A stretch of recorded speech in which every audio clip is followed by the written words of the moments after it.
Hi and welcome to a new episode of Resilient Voices. And I am not alone today either. Guess what? I've got an inspiring guest here just in front of me. Welcome to Tania. Thank you so much. Thank you for having me. I'm very inspired.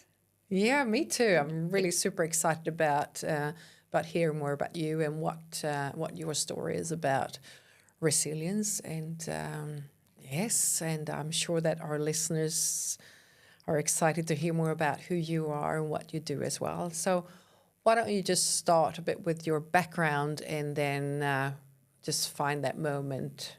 Obviously, there's probably been more than one moment, but if you had like one challenging moment where you faced a major obstacle and what happened with you and how you moved from there. But maybe just start with a bit who you are and your background. Yeah, sounds good. First of all, let me say that I'm very excited to talk about resilience. Yeah. Because it's one of my favorite topics.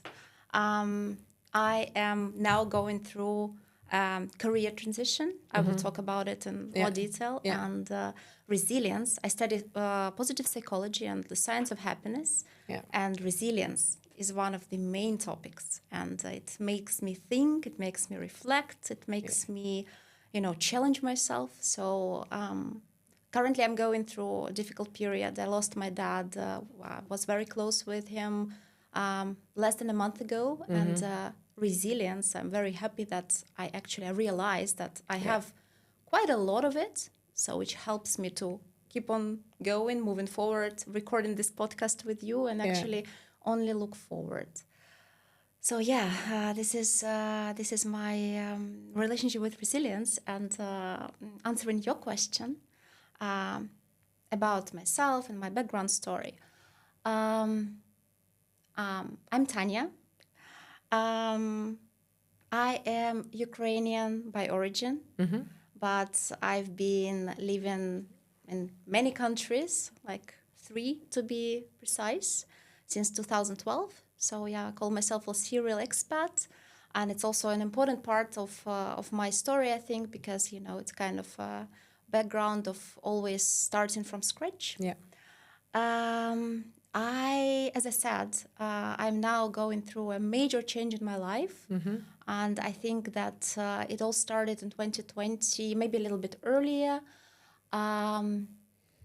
I'm a I consider myself very lucky person because I've actually been privileged to grow up in a healthy family and mentally healthy family. I have good relationship with my parents, and although the post-Soviet background, it's still I still feel the consequences, and this brought me to therapy years ago. This brought me on the journey of self actualization, let's say, self discovery. Yeah. But anyway, I had a good education, good, wonderful city, wonderful country I lived in, and I never planned to leave. I just wanted to experience different life before going back home. Yeah. But, life had its own plans. Yeah, as it does. May I just ask you, what is the heritage that you feel like you're carrying with you from the post-Soviet Union sort of? Okay, yeah. Just not maybe not a, but just to maybe for the listeners to understand, because it is a special heritage to have with you, isn't it? Yes. I would say extreme perfectionism, feeling of not being good enough, imposter syndrome, and which it's all connected, right? Yeah. So I would say that. Yeah. And I had some pretty traumatic experiences as I was growing up at school, which made me really question many things about education and the ways teachers educate us. Yeah. But all in all, I think this is it. This is what I'm referring to. Yeah. Perfectionism. Being afraid, lots of fears, lots of limiting beliefs. Yeah. A lot of limiting beliefs that we carry is about about finance, like post-Soviet. If you talk to people like me, my generation, most of us have very weird limiting beliefs when it comes to money, when it comes to showing up, when it comes to speaking up. And I'm glad that it's changing now with the entire situation in my country. Yeah.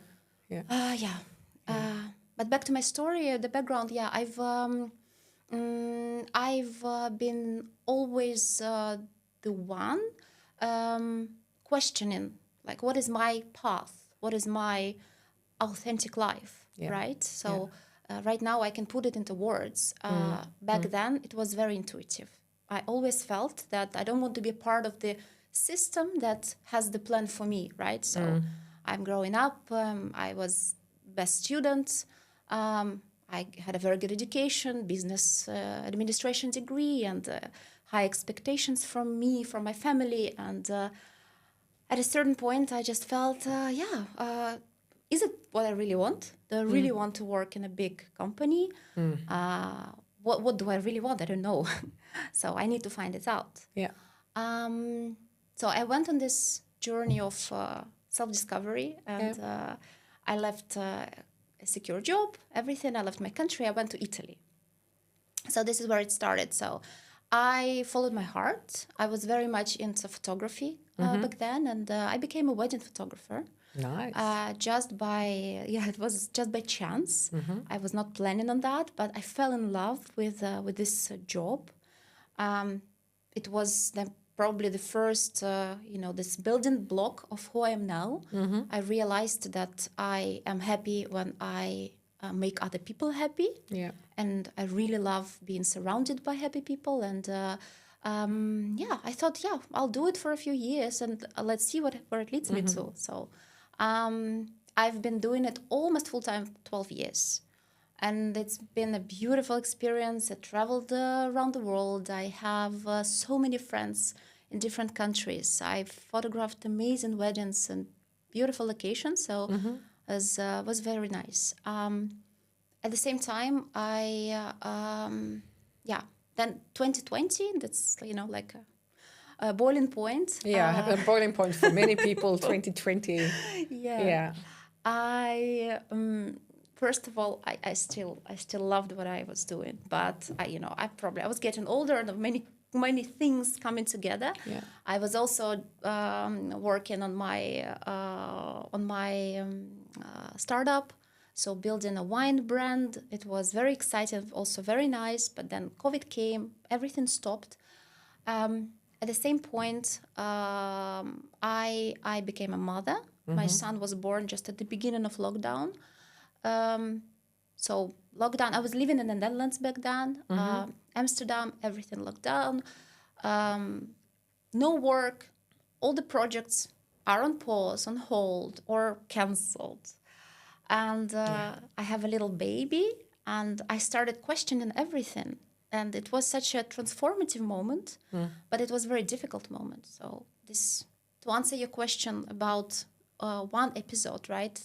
If we're talking about resilience, it all came together then. Yeah. And I was very lost. So I was a young mom. I lost any security about my job. I was extremely tired. I was really exhausted. Right now, having experienced diagnosed burnout, I understand that while I've been traveling the world and working as a photographer, I worked so much. It was not healthy. I did not have weekends. I didn't have a family, so it was kind of easy, and I loved what I did. I got lost in it. Yeah, it's easy, isn't it? Yeah. The passion burnout. Yes, passion burnout. Yeah. So I had it a few times probably, but I did not notice. My body was telling me, like, look at me. But back then I didn't have such a good connection with my body. It all came after I became a mother. And so then 2020, and I have this professional identity crisis, general identity crisis, I'm a young mom. I have a little kid. My work stopped. I don't know what's gonna be happening. Like what's happening? Like savings are running out. Yeah. What's next? And around a year like that, I started another project, and it was also a passion project. I was building a mindfulness album for new mothers, something that I really wanted. I am building that, and I already feel not so well, but I keep on doing it. I kind of neglect my health, but my body was like alert. Yeah.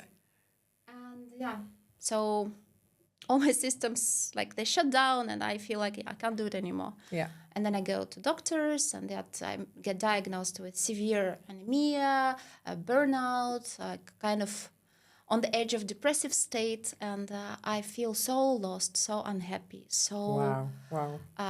and I understand that I carry so much. So I'm working on this project. I have a little kid, like no help, COVID.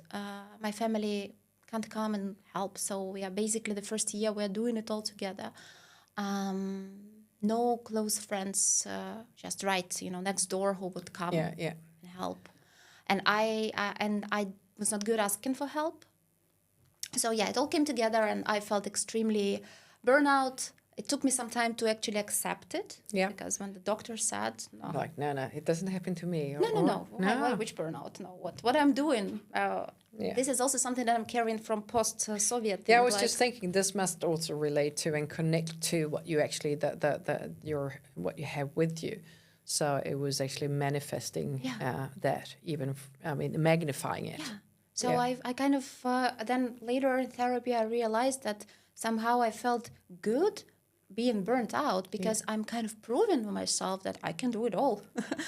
This is what I was taught. Like, you're not suffering, you're just going. You're a fighter. You are a fighter, and I've had this idea of being a fighter all my life because my mom had a very traumatic birth experience, and I was a premature baby, and the first weeks they didn't know if I would survive. So somehow I grew up thinking, now I can do it. I can do it all. I can do it all. Oh, so Superwoman. Yeah, Superwoman. Yeah. Yeah. And so this was kind of everything piled up. And I would say that this was the most difficult period of my life. And not because I did not have help, but because I had to go through many things on my own. And I had to actually face myself and face the truth that I didn't want to face for a long time. Yeah. So maybe that was something that from like 2012 when you left Ukraine, and then it's almost 10 years later, 8 years later. So you accumulated all of this, and then it was like all the walls just fell in on you, and then you had to, and obviously as well with how old was your child then? Well, when the burnout really came into picture, he was almost 2, I guess. Yeah, if I'm not mistaken. So, but I did not feel well. He was 2 indeed. He was 2. Yeah. I did not feel well for quite some time, but I thought, I felt very lost because I didn't know where to look and who to ask and what is happening even. Where do I have to look at? Do I have to change my job, or I have to think about my health, or shall I go into therapy? So I did it all together, but I had to prioritize things and learn to prioritize my health. So it was like a big mess, and you just pulled a string, and it's okay. I'll start on this end, or was that with therapy, or where did you start? Yes, I started with therapy, and I continued with with things that I've been doing already for some time. But I started listening to what I've been hearing. I'll try to elaborate on that. So I've always been a researcher and just trying to find truth, find my way, and I love all kind of psychological books, and very interested in psychology. And I've read so many self-help books, but reading and actually doing different things, right? So I feel that I have so much theory in my head. Like, it's time to practice certain things. So I was asking myself, okay, what can I do now? What do I really what can help me? What do I need to find answers to? In order to feel better, because one of the hardest things for me back then was actually the professional identity crisis. I loved what I did, but it was not sustainable for my life as a mother, and I realized that I can't be away so much. For 6 months a year, just every weekend I'm away, and I don't spend time with my kids. So I'm always stressed. I'm always, sitting there at night editing because I'm like doing my motherly duties during the day and doing other projects for work, because I have side projects as well to make things work financially, and also because I had this obsession with doing everything. Like I couldn't say no to things. Yeah. And I'm very curious, and opportunities come my way and interesting projects, and I'm like, yeah, I'm gonna do this, I'm gonna do that, and all together. So And that's a perfectionist that's also in you, I guess, that makes herself known. Yes. Yeah. Yes. So just be there, and before the kid, it was easier because I did not spend the energy on raising a kid. And, Of course. And then you have responsibility as well. When you are actually, when you have a child, you really have to, you have the responsibility. You're the mother. So obviously that adds on to that, I would say. Or Absolutely. yeah. And what was also an issue for me is that it was hard for me to ask for help back then. So I really had to learn to do it. Yeah. And I did not have people around who were going through similar things. Well, they were there, but I was not proactively searching for them. And COVID made it difficult. But back then I felt very lonely in that.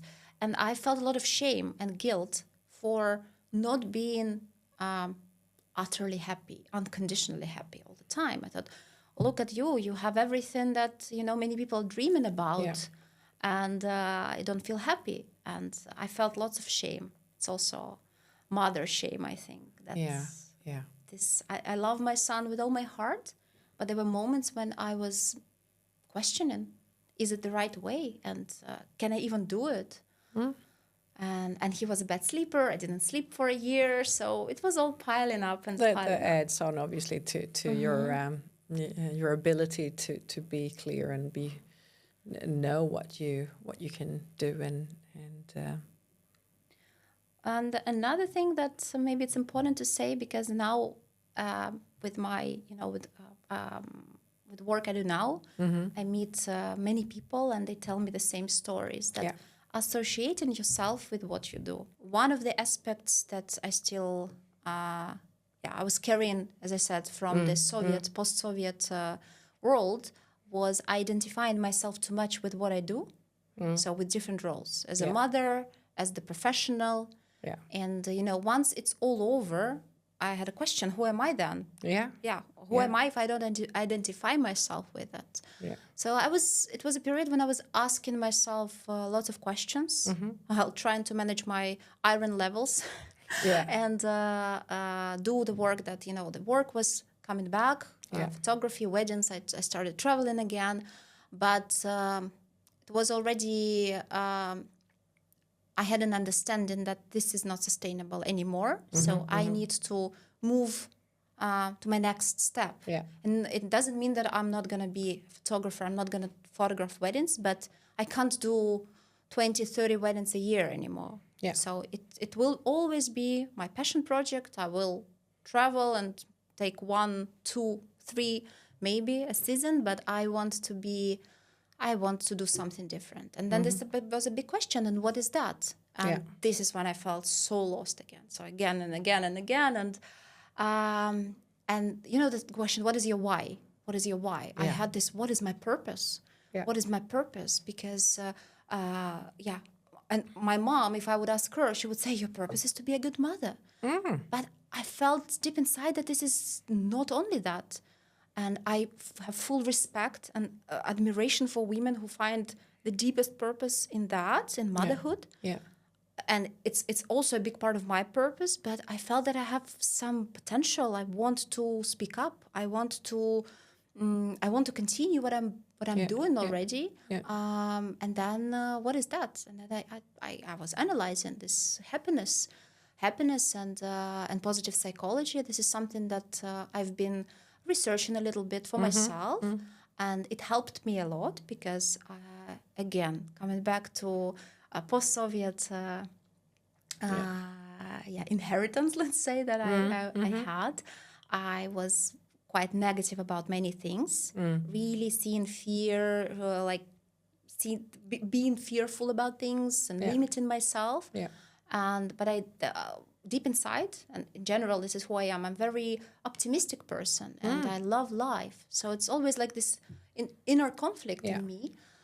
And I thought, okay, positive psychology, I follow my heart. So I should, the decision was actually to study something for the first time in years, to study something for myself, not for work, not to be better at what I'm doing, but just to study something that I'm really genuinely interested in. So I didn't think about it as the career path. I thought, okay, I'll just experiment. Yeah, it's a bit on like to discover what you like, to find yourself, or is that what you felt like you were doing when you're just following what you wanted? Yes, it was exactly. It was like, okay, I will discover where it leads me. But I will. It was at the beginning. It was just I want to do something for myself. I really feel that I'm giving away so much, and I'm not giving myself enough. So I was learning to take care of myself. I was learning to give myself rest. I was learning not to run all the time, not to hustle all the time. I was learning to feel good with doing things for myself without feeling guilty. And this was one of those. So why don't I just do this super expensive certifications, an American program, just for myself? Because I'm worth it. Yes. But back then I did not allow myself to think like that. I was like, okay, well, what? I will just do it. Wow, I'm so adventurous. I'm doing it. Yeah. Wow, well done. Yeah. So this was the first step, and then I was still. I needed a toolkit. Okay, how do I define my purpose? So I went to a friend of mine who is actually human design specialist. Yeah. And, I love different modalities. I always explore different modalities. And I asked her, like, can you help me on that? Can you give me a hint? Where do I look? Like, knowing my human design, right? And she told me, I don't have answers to this. Deep inside, I had some hope back then, like someone will tell me where. It's like looking outside. There's yes. Yeah. And she said, I don't have answer to that, but think of what makes you happy and start experimenting. Yeah. And this was her suggestion, which I took with me, and now I teach others do the same, because this is something that genuinely worked for me. Yeah. And this was the moment when I call it coming back to myself, because I claimed my authenticity. First of all, I stopped fighting, trying to fit into system, trying to prove that I can be doing it all. I am super energetic, and I can, work on 4 projects at the same time while having a toddler with me. So I just stopped proving, and I started listening more and going inwards and inwards and inwards. And lots of books, the Happiness Studies Academy that I was studying at, lots of new community of people who were going through and were also interested in this topic. Therapy. Different, as I said, discovering different modalities and different. I realized that breath work works very well for me. So mindfulness tools and yoga, and really everything that would ground me and bring me back to myself. And so I got certified as a happiness trainer. Then I did positive psychology certification, and then it brought me to the world of coaching just by chance. And just by chance. Just by chance. I don't believe that, but and I love the instrument so much. I was a coachee, a client, right? And but I never allowed myself to think that I can become a coach for other people. But then I just did it again as an experiment, just trying. I thought, okay, well, I would need the skills to build something out of everything that I'm already doing. And I really, really, really got passionate about life coaching.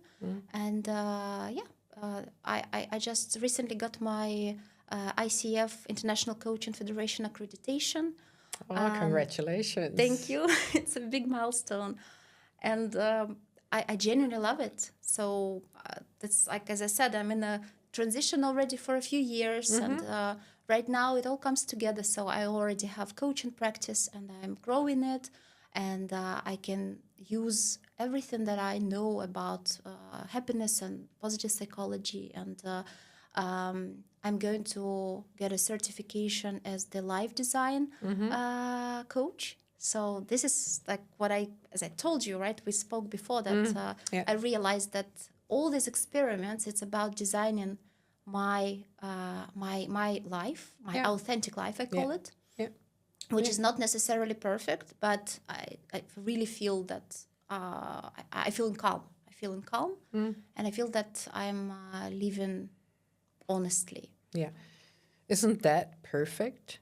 To be human, to be authentic, to live an honest life where you're in touch with yourself. And I think that is because this with perfection, I mean, that's nothing we want to strive for. And I don't think that is even possible to, like, in whose eyes then, what is perfection, in what way?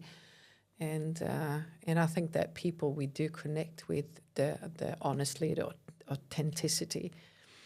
But Tania, tell me, when you hear, what does resilience mean to you when we talk about resilience, and what is that for you? In essence, is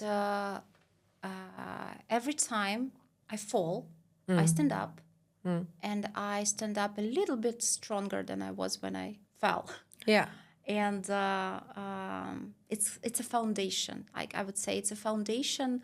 It's a huge building block, a necessary building block for happiness and for walking my authentic path. Yeah. So this is the ability to move forward despite anything. Yeah. And not only move forward, I would say, but also focus on good. Focus on good. Always focus on good. Yeah. Because there's always good. There's always beautiful. Yeah. And this is also this beauty of positive psychology, which many people confuse with other things like toxic positivity. And positive psychology does not mean that we only see things in a bright light or we only see optimistic things. It means that we see everything. There's a whole spectrum. But we are resilient enough not to stay in the state of suffering. Yeah. We are resilient enough to focus on good and keep on moving. So it is about, the focus you have. Yes. Because you don't really, with your history as well, you came from I would say a background of lack, of scarcity, a lot of fears that also comes in this not being good enough and the perfectionist and everything. And so you've come a really, really long way. Because when you're in that state, I would say that you see more what's not working, because you're in more of a survival state. Yeah. Because when you explain, when you talk about positivity and positive psychology, it's more about being happy, thriving. Yes, it's a choice. Yeah. So it's about choosing my focus, right? Yeah. And choosing, and if you look at Ukrainians living and fighting in Ukraine right now, with a full-scale invasion. Yeah. This is the best example of resilience. You can see that in the morning your city, your house is being bombed, and in the afternoon the businesses just open up and keep on going. People just fall down and stand up. So this was also something that was really transformative for me because I was not in Ukraine when the full-scale war started. I was witnessing it and being very empathetic. I felt so much pain and so much sadness. But at the same time, I looked at it and I always saw the beauty and transformation that our nation is going through. Yeah. So it's also a choice. So I can suffer now looking at what's happening, or I can just learn the lesson and really, keep this legacy and move forward. Yeah. That's beautifully said. So if you look at some of the tools, because you had a toolbox, you said that you read so much, so mentally you had it, theoretically you had it, And it's when you start to integrate the practices, really using them and integrate them in yourself, that's when you start to benefit from them. Yes. So what would if you just want to share, maybe not advice, but just some ideas or some thoughts that helped you, that may help other women or other people in general that are going through some hardships or difficult times in their lives, what would that be that's been most helpful for you? I'll just speak from my own perspective. What I would if I asked myself now 5 years ago, right? What would I say to myself? I would say, first of all, being kind to yourself, just allowing yourself to be a human, just vulnerable human, and not always perfect, and just kindness and acceptance. I would say that trust your journey, trust that things will eventually come together, and everything that happens for a bigger reason. There's always a reason to. Yeah. And it might sound very spiritual, but it is indeed how it works. Yeah. We just need to notice. We don't notice. Like, we are not mindful. We are not present most of the times. That's why we don't notice. But there is a lesson in every little thing that happens to us. Yeah. I would say that. Look inwards and learn about yourself. That's what I do now as a life coach, right? Like, I help people to self-actualize. Like, who am I? Who am I if I'm not in my role? What is my authenticity, right? Yeah. What do I like to do? What makes me happy? Yeah. What do I want to leave as a legacy? So learn more about yourself and know your values. Knowing my values really helped me to set the foundation for my purpose, let's say. Yeah. Just really see what is that? What is very important for me? What is non-negotiable? Listen to your body. Listen to the signs, sounds, and all the messages of the body, because it never lies. And community, and first of all, knowing that you're not alone. You're never alone. There are always people going through similar things, and there are always people ready to support you and listen to you. There is always a chance, an opportunity to be heard. So finding people, so like what you're doing with this podcast, right? It's beautiful, because can just really be inspiring and for others, and give others a chance to speak up. So I think this, and I would say to myself, just have fun along the way, because actually life is for joy. Just have fun, even when, like, really take it as a kid. Just everything is, life is a big game that we are playing, right? So we have a chance to experience different things, try different things, and we can choose the way we see this experiment, right? When I just started back then, I thought, oh my God, I'm so scared, and what if it's not? What if it doesn't work out? And now I think, okay, I'm just curious, what happens if I try? Right? So it's just like a reframing. It's a really great mind shift, isn't it? Because it's all about your thoughts, and you can choose them.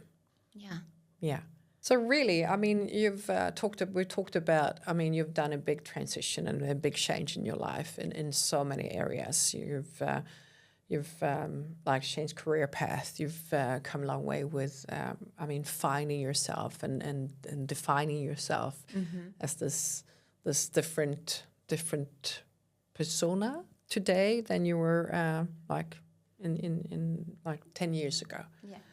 But what is the biggest, so if we say now and then, so how has your life changed with all these? How is it different now? I would say you said different persona. It made me think, maybe I'm not a different persona, but I don't wear masks anymore. At least I try not to. I'm really authentically myself. And I know that I don't know all the answers, but I have this foundation, and I know myself good enough to keep on exploring. I'm curious about myself, so I keep on exploring, and I have so much power, the inner power from this. Yeah. I feel so free. I feel this expansion and freedom. That I understand that my life is full of opportunities, and it's only up to me to discover them. So I'm really free. This would be the best explanation of how I feel, and I feel happy. I feel more in peace with myself, and of course I have all the toolkit to support myself in difficult times right now, for example, and it's working because I understand that part of my essence is just to be happy and to live my life and just to explore this world. This changed a lot. So I started making decisions, much more brave decisions. So changed the career, and I speak up.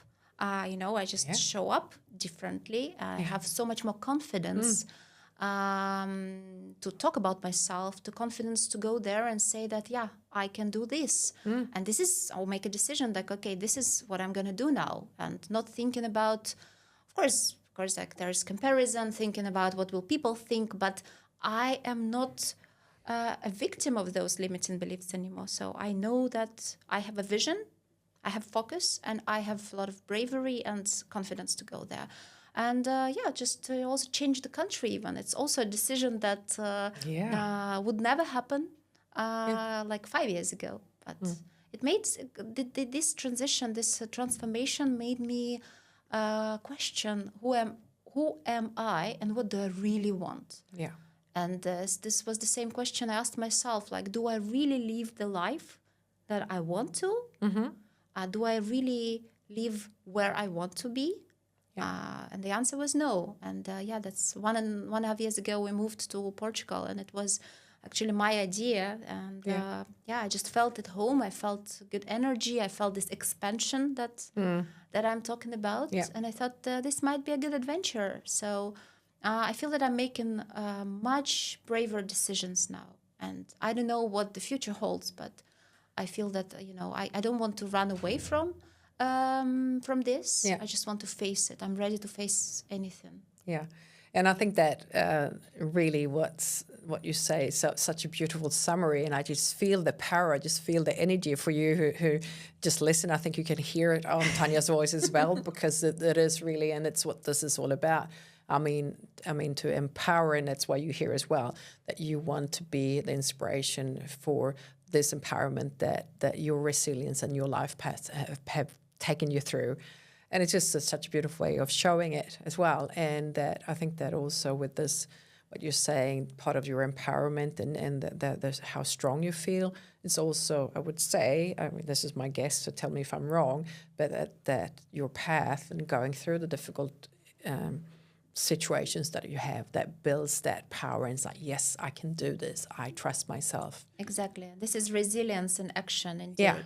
Yes. Because even on this path of few years of exploration, of trying things and trial and error, there's so much, falling down and so many mistakes and so many failures. I face failures every day. I think many people can relate. You start a new project, you start business, and then you just face it every single day. And this is a resilience, but I'm not giving up. So I don't want to give up anymore, because I feel that I can go through it. There's more. There's more there. And I think that as well with how you share it with your curiosity. If you let the curiosity lead you, it's in the playfulness. I mean, that... That is... So, I can really hear the difference in before and after. And I love how you say that it's really, you've taken off the mask, because obviously previously, and I think that's a beautiful symbol for it, because a lot of people do live with their masks on because they're afraid to be seen, the vulnerability of being seen. And I really think that, and I think that Brené Brown, she also says that it's vulnerability is the strength. Yes, it is the power, and the way you describe your journey. I mean, it really shows that being vulnerable and just put yourself out there, it really pays off, and it is bravery. I'm reading this book right now. Yeah, they're in greatly. About they're in greatly. Yeah, it's amazing. It's exactly what really resonates. I feel like this is it. Yeah, so that's a recommendation for the listeners as well. Brené Brown's work, because she's really inspiring in that field. How bravery, vulnerability, curiosity, are driving factors.